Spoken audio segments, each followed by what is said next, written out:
Bonsoir à tous, j'espère que vous avez passé d'agréables Chagim qui ont pu être une source d'inspiration pour vous.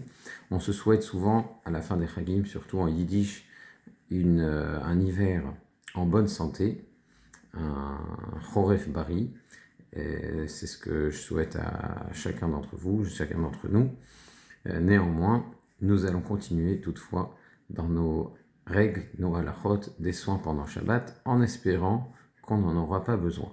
C'est toutefois des choses qu'on a besoin de connaître en cas, Dieu préserve, de situations difficiles.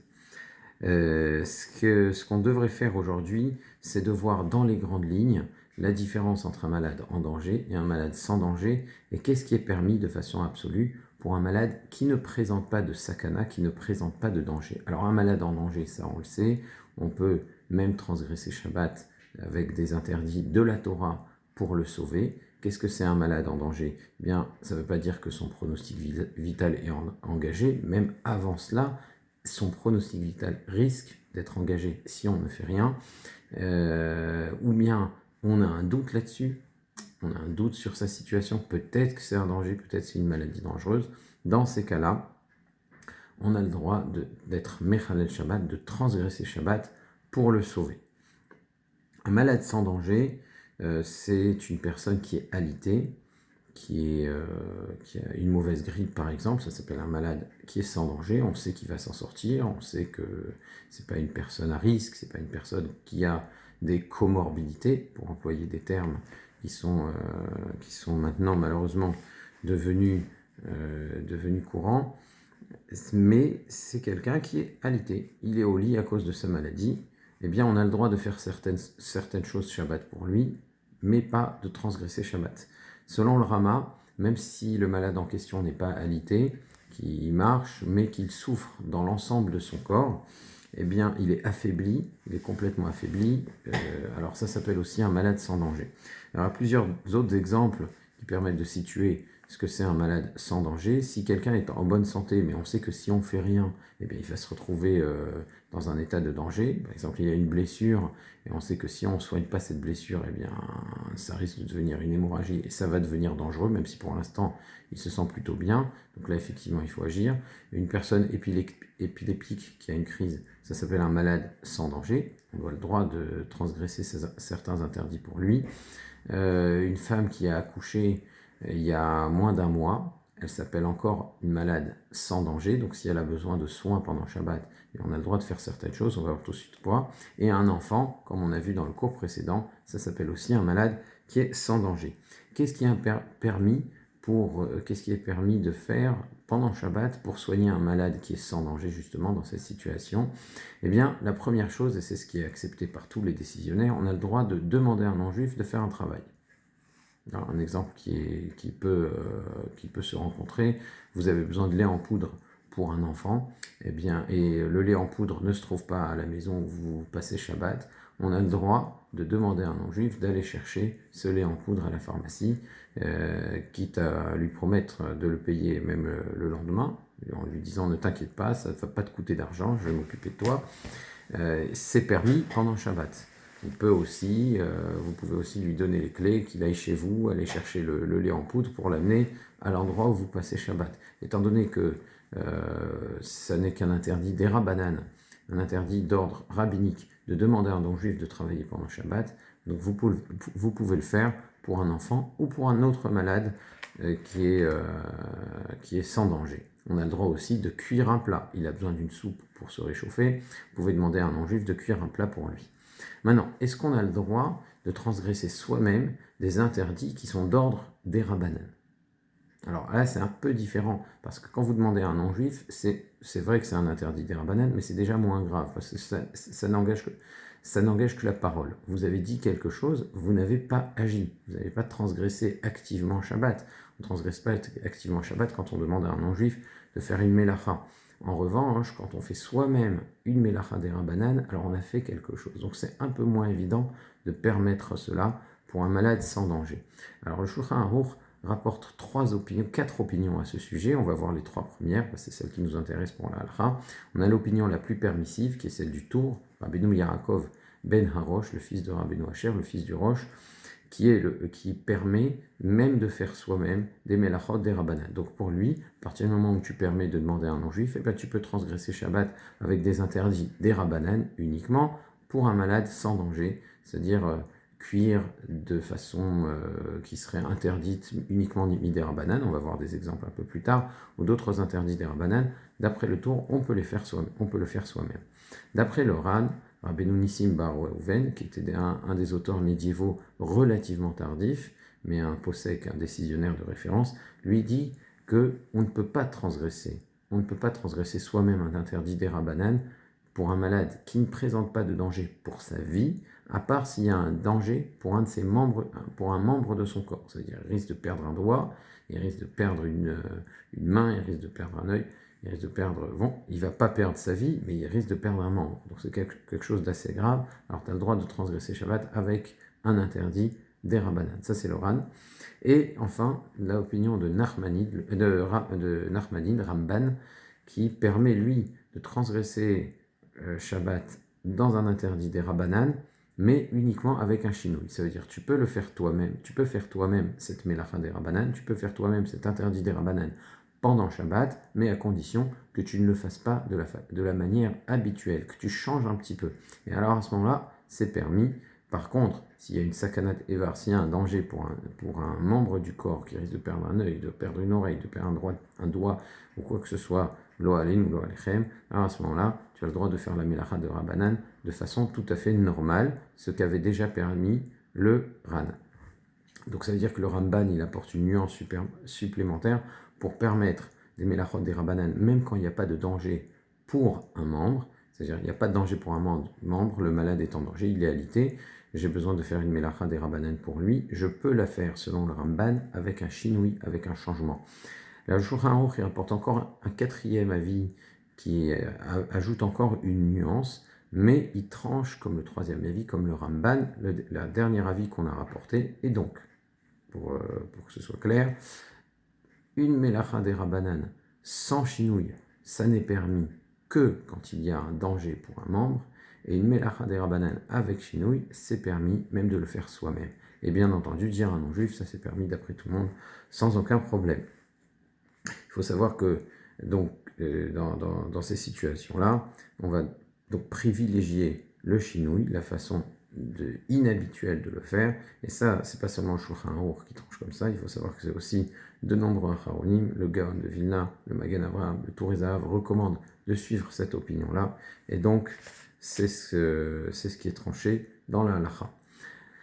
Alors, on a dit que quand il y a un danger pour un membre, on n'a pas le droit de transgresser Shabbat, on aurait le droit de transgresser Shabbat que par un interdit des rabbanan. Il faut savoir que ça ne fait pas l'unanimité. Le Shulchan Aruch, lui, effectivement, présente ce qu'on appelle une sakanat evar, un danger pour un membre. Il la présente comme quelque chose qui n'est pas un danger pour la vie humaine. Ça veut dire, le fait de perdre un membre, ça ne met pas sa vie en danger, donc on va pas transgresser Shabbat pour ça. On ne va pas prendre la voiture pour amener quelqu'un se faire recoudre un doigt, on ne va pas prendre la voiture pour amener quelqu'un se faire recoudre une oreille, même s'il risque de perdre son oreille, que Dieu préserve.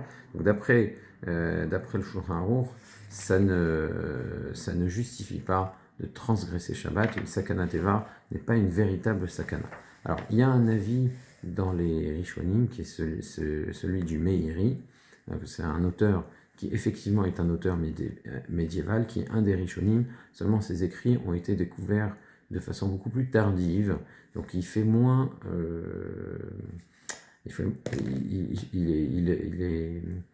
il sert moins de référence que les autres décisionnaires en général quand il s'agit de trancher la halacha. Néanmoins, ça reste une référence, mais ça ne va pas être la même chose quand un Meiri dit quelque chose, quand un Rashba, un Ramban ou un Ran disent quelque chose, parce que ce sont des Rishonim qui ont été étudiés par les Acharonim, etc.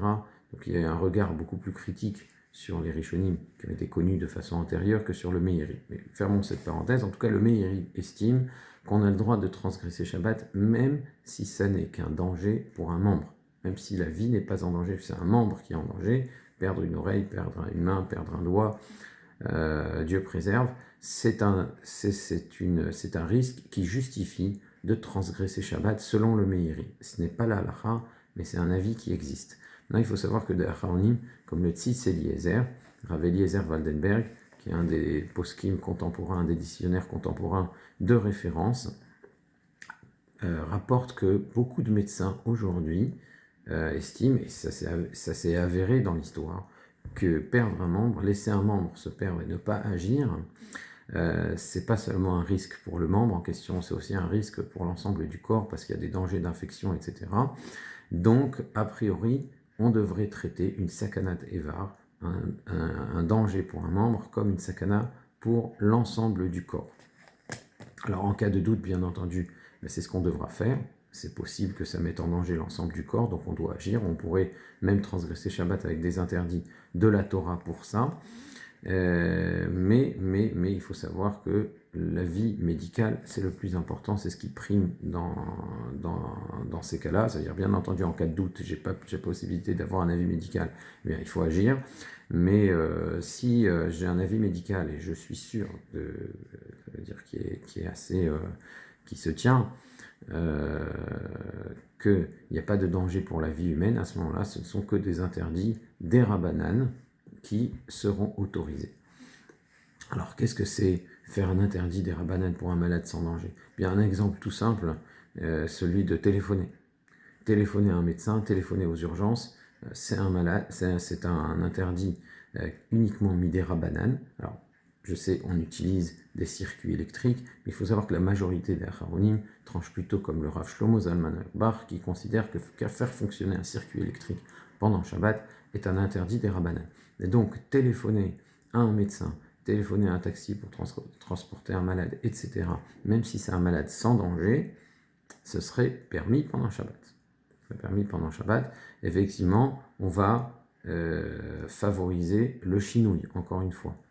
C'est permis pendant Shabbat si c'est une sakanat evar, s'il y a un danger pour un membre, et si ce n'est pas le cas, et qu'on doit le faire soi-même, il faut favoriser le chinouille, le faire de façon un petit peu différente de d'habitude. On va, au lieu d'appuyer avec l'index, on va appuyer différemment. Bref, on pourrait le faire, mais avec un chinouille, comme le recommande le Shulchan Aruch et la majorité des poskim. Un autre exemple auquel on pourrait être confronté de Melacha des Rabbanan, si un enfant se coince aux toilettes pendant Shabbat. Ça peut représenter un danger s'il n'a pas la possibilité d'attendre, s'il reste trop de temps avant la fin de Shabbat. Eh bien, s'il y a un danger, un véritable danger, on a le droit de scier la porte, même si en sciant la porte, on fabrique des planches. Alors, on est en train de fabriquer des planches, on fait un vrai travail qui peut être un travail de la Torah. Alors ça, on a le droit de le faire s'il y a un danger. Si maintenant, il n'y a pas de véritable danger, mais qu'il n'y a pas la possibilité d'attendre jusqu'à Motzei Shabbat, on a le droit de casser la porte. Alors casser la porte, c'est un interdit des rabbanan. Un enfant est un malade sans danger. On peut casser la porte pour un malade sans danger, c'est un interdit des rabbanan. Encore une fois, si on peut le faire de façon différente avec un chinouille, c'est ce qui est recommandé. Pourquoi ça n'est qu'une melacha des rabbanan de casser la porte? Parce que quand on casse la porte, on n'a rien construit, on n'a pas amélioré quelque chose. Et ce qui est interdit pendant Shabbat, c'est de faire une melacha ou un dérivé des 39 melachot qui nous fait ressembler au Créateur. Le Créateur a travaillé pendant 6 jours, s'est reposé le 7e. Donc, il a amélioré le monde pendant 6 jours. Une melacha, c'est apporter son amélioration au monde. Quand tu n'apportes aucune amélioration, que tu ne fais qu'abîmer, ça reste une melacha des rabbanan, ça reste un interdit des rabbanan. Donc, casser une porte pour en faire sortir un enfant qui panique, donc admettons qu'il n'y a pas de danger, c'est un malade sans danger. Alors, la casser de façon un peu inhabituelle, c'est ce qui est recommandé. Si ce n'est pas possible, autant le faire directement, surtout quand on sent que ça peut devenir dangereux.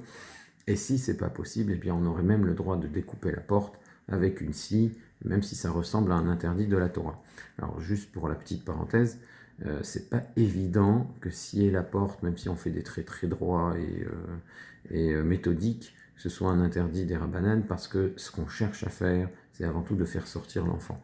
On ne cherche pas à faire les planches. Non. Alors, c'est pas ma kavana, c'est pas l'intention. Normalement, faire une melacha de la Torah, c'est quand on fait un travail avec une intention derrière.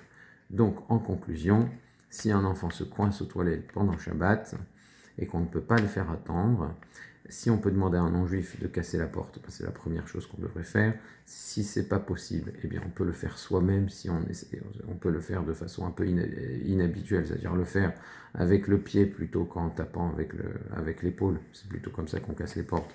Alors, on devrait le faire de façon inhabituelle. Et si ce n'est pas possible et qu'on sent que la panique peut mettre l'enfant hors de lui et lui faire perdre tous ses moyens et que ça risque de devenir dangereux, alors là, on peut sortir la scie et faire tout le nécessaire.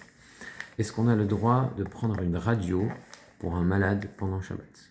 Alors, on a appelé le médecin, on a appelé le taxi, on a dit qu'on a le droit de faire des melachot, des rabbanan de façon inhabituelle et de demander à des non-juifs ou demander à un non-juif de le faire. On est parti, on a appelé le voisin, on lui a dit: est-ce que vous pouvez appeler un taxi? On a amené le malade dans le taxi et il doit faire une radio.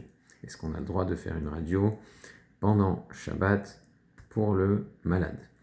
Alors, il faut savoir que faire une radio, faire fonctionner un appareil de radio, c'est un interdit de la Torah. On est en train d'imprimer des images, donc c'est un dérivé d'écrire, et c'est très possible qu'il y ait dans l'appareil moi je m'y connais pas, c'est possible que depuis le temps où cette halakha a été écrite et aujourd'hui il y a eu des changements. C'est possible maintenant que ce ne soit que des ampoules à LED, mais si ce sont des ampoules à incandescence, alors il y a un autre interdit de la Torah parce que ça ne devient plus simplement un circuit électrique, c'est un peu plus.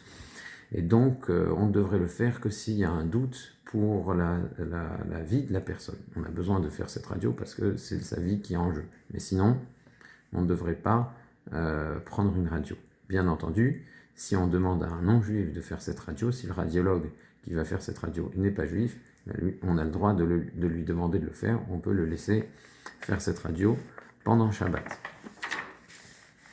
Donc d'autres exemples de melachot des rabbanan, de travaux des rabbanan qu'on pourrait faire pour un malade qui est sans danger, si ce malade a besoin d'un jus de fruits. Ça fait partie de ses soins, il a besoin d'un jus de fruits, on n'a que les fruits, on n'a pas de jus, on doit presser ces fruits-là. Alors, ça dépend de quels fruits il s'agit. Il faut savoir que presser des raisins, presser des olives, c'est un interdit de la Torah. Pourquoi? C'est un dérivé de mefarek, de décharger, ça ressemble à battre le grain. Quand on bat le grain, on fait sortir le grain de son écorce, on fait sortir le fruit de son écorce. C'est un des 39 travaux interdits par la Torah pendant Shabbat. Quand on presse le raisin, on fait sortir l'essentiel du raisin, ce qui est son vin, de l'écorce, qui est le reste du fruit. Donc c'est un dérivé de battre, c'est ce qu'on appelle mefarek, décharger. Et de la même manière, presser des olives, c'est décharger l'olive de ce qui est essentiel, de son grain, entre guillemets, de son olive, et donc c'est un interdit de la Torah. En revanche, tous les autres fruits sont, même si on les presse relativement fréquemment, selon le Shulchan Aruch, ça reste un interdit des rabbanan. Alors c'est possible que pour certains acharonim, des oranges ou des citrons, ça peut être quelque chose de beaucoup plus problématique, parce que des oranges, ce sont des fruits qu'on fait pousser pour leur jus, très souvent, donc c'est possible que ça commence à ressembler à des raisins et des olives, mais selon le Shulchan Aruch, en tout cas, ça reste un interdit des rabbanan. Donc si on pouvait le faire au moins béchinouille, de façon inhabituelle, pour un malade qui en aurait besoin, eh bien, on pourrait le faire. Même chose pour tous les autres fruits qui rentreraient dans une autre catégorie qu'on appellerait tutim verimonim, les fraises et les grenades. À l'époque de la Gemara, c'est ce qu'on pressait de temps en temps pour se rafraîchir, mais on ne presse pas de façon systématique des fraises et des grenades. Eh bien, ces fruits-là, on a le droit de les presser de façon inhabituelle pour un malade sans danger pendant Shabbat. Autre exemple, un soldat qui serait en mission et il a un camarade qui est malade, sans danger, il est malade seulement pendant Shabbat, il doit faire ses rondes. Est-ce qu'il a le droit de faire une tente provisoire pour abriter son camarade qui est malade pendant Shabbat? Et faire une tente, c'est un interdit de la Torah, normalement. Faire une tente de façon fixe, une tente fixe qui est là pour durer au moins une semaine, ça dépend selon les décisionnaires. Une tente qui est fixe, qui est faite pour durer, eh bien c'est un interdit de la Torah, mais quand elle n'est là que pour quelques heures, c'est ce qu'on appelle Ohel Harai, une tente provisoire. Une tente provisoire, c'est un interdit des Rabbanan. Donc il pourrait le faire de façon inhabituelle, encore une fois avec chinoui, selon le Ramban et la majorité des poskim, pour abriter son ami. S'il a besoin de lui remplir un coussin, alors ça veut dire il a un coussin et il n'y a pas de plumes dedans. Mettre des plumes pour la première fois dans un coussin, c'est un interdit des Rabbanan, de peur qu'on en vienne à coudre. Et là aussi, s'il peut le faire de façon habituelle, il a le droit de le faire. Cela dit, il faut savoir, je tiens à préciser puisqu'on parle de cela, que gonfler un matelas pneumatique, c'est permis pendant Shabbat. Pourquoi ? À la différence du coussin, donc quand on rentre les plumes, eh bien c'est de façon définitive, après il n'y a plus qu'à coudre, c'est pour ça que c'est interdit des Rabbanan, parce que si tu commences à faire ça, tu risques de venir à coudre. En revanche, un matelas pneumatique qui est fait pour être gonflé, puis dégonflé, puis regonflé, puis dégonflé à nouveau, c'est quelque chose de provisoire, de temporaire. Ça ne s'appelle pas une mélacha. Je n'ai pas apporté une véritable amélioration à l'objet, et c'est même pas interdit midera Rabbanan, donc c'est parfaitement permis de gonfler un matelas pneumatique pendant Shabbat. Cuire à l'aide d'un dérivé du soleil. On va suivre notre soldat, il a besoin de faire cuire quelque chose pour son camarade. Est-ce qu'il a le droit de cuire un œuf sur sa Jeep? Non. La Jeep a chauffé au soleil, ça fait depuis vendredi qu'elle est là, depuis Shabbat matin, la Jeep est là, elle a chauffé au soleil, lui il fait sa garde, et voilà, son camarade est malade, il est dans sa tente provisoire, on lui a mis des plumes dans son matelas. Est-ce qu'il peut cuire un œuf sur la Jeep? Eh bien, cuire un œuf sur la Jeep, c'est un interdit midera Rabbanan. Et oui, parce que si tu commences à cuire un œuf sur une tôle qui a été chauffée au feu, entre ça et cuire un œuf sur une poêle, il n'y a qu'un pas. Une poêle, c'est quelque chose qui est chauffé au feu, et si je fais chauffer au feu cette poêle, et qu'ensuite je mets un œuf dessus, même si la poêle n'est plus sur le feu, c'est un interdit de la Torah. Alors que là, la Jeep, elle a chauffé au soleil. Est-ce qu'on aurait le droit, pour ce malade, de faire cuire un œuf sur cette Jeep, étant donné que c'est qu'un interdit des Rabbanan, parce que ça ressemble à la poêle qui est chauffée au feu, il aurait le droit de le faire de façon inhabituelle. Alors, je ne sais pas comment il va faire verser l'œuf, peut-être qu'il a l'habitude de verser l'œuf d'une certaine manière, donc il va le faire d'une autre matière, par-dessus son épaule par exemple, je ne sais pas, en tout cas, avec un chinouille, il a le droit de cuire son œuf pour un malade sans danger. Est-ce qu'on a le droit de faire un interdit de la Torah avec un changement pour un malade sans danger? Alors là, c'est déjà quelque chose de beaucoup plus grave. C'est un interdit de la Torah, on le fait soi-même, on le fait avec un chinouille. C'est vrai que le fait de faire avec un chinouille, ça devient un interdit des Rabbanan. Mais est-ce que ça a la même gravité qu'un interdit des Rabbanan avec un chinouille? Un interdit des Rabbanan avec un changement, un interdit de la Torah avec un changement qui devient un interdit des Rabbanan, est-ce que ça a la même gravité? Eh bien, ce qui ressort du Shulchan Aruch, c'est le Shulchan Aruch, il semble interdire de le faire parce qu'il parle que d'un interdit qui est dans l'absolu des Rabbanan et que je vais faire avec un chinouille. Mais le Nachmanide, le Ramban et beaucoup d'autres Rishonim pensent qu'il n'y a pas de différence. C'est-à-dire qu'à partir du moment où je fais un chinouille, ça devient un interdit des Rabbanan, et ça s'appelle un interdit des Rabbanan que je fais avec un chinouille. Même si c'est mon chinouille, mon changement, ma manière inhabituelle de faire, qui est en train de transformer cela en un interdit des Rabbanan. Donc, en cas de grand besoin, on pourrait s'appuyer là-dessus, et c'est la conclusion du Shmirat Shabbat Kilchata et du Yalkut Yosef. Il y a encore quelques règles importantes qui sont déduites de ces principes. Il faut savoir qu'on a dit de la même manière qu'on peut faire une Amira Legoy, de demander à un non-juif de faire un travail pour un malade sans danger. Il faut savoir que quand il s'agit du froid, même avec des gens qui sont en bonne santé, on est appelé malade sans danger. C'est ce qu'on appelle Akol Cholin Etzel Atzina. Akol Cholin Etzel Akor. Pour ce qui est du froid, tout le monde est considéré malade. Tout le monde est considéré comme potentiellement malade. On peut attraper très facilement des maladies avec le froid, et c'est pourquoi on a le droit de demander à un non-juif même de faire des mélachot, des travaux de la Torah, pour allumer le chauffage dans les journées de grand froid. Le chauffage n'est pas allumé, la cheminée est éteinte, etc., etc. Il fait très froid, on peut aller voir un non-juif pour allumer un feu, même si allumer un feu, c'est véritablement un interdit de la Torah. Eh bien, on peut utiliser aussi ce principe-là si on se retrouve en hiver, par exemple, on est dans la rue, on a besoin de quelqu'un pour nous ouvrir la porte. Alors, en été, il y a aussi des svarot, des arguments qui permettent d'autoriser de demander à un non-juif d'ouvrir une porte électrique, mais en hiver, là, il n'y a vraiment aucun doute là-dessus, vu qu'on est dans le froid, le fait de demander à un non-juif d'ouvrir la porte, c'est un interdit, un interdit des rabbins en général, mais comme il fait froid, à kol cholin et tzelatzila, tout le monde est malade pour le froid, on ne peut pas rester dans le froid, donc on peut demander à un non-juif d'ouvrir la porte pour pouvoir rentrer à la maison, on peut lui demander de venir à la maison pour allumer le chauffage, s'il n'a pas été allumé avant Shabbat, etc. Alors la question qu'on peut se poser, est-ce qu'on a le droit d'allumer aussi le masgan? Est-ce qu'on a le droit aussi d'allumer l'air conditionné en cas de grande chaleur? Bezrat Hashem, on verra ça dans la prochaine vidéo. Au revoir.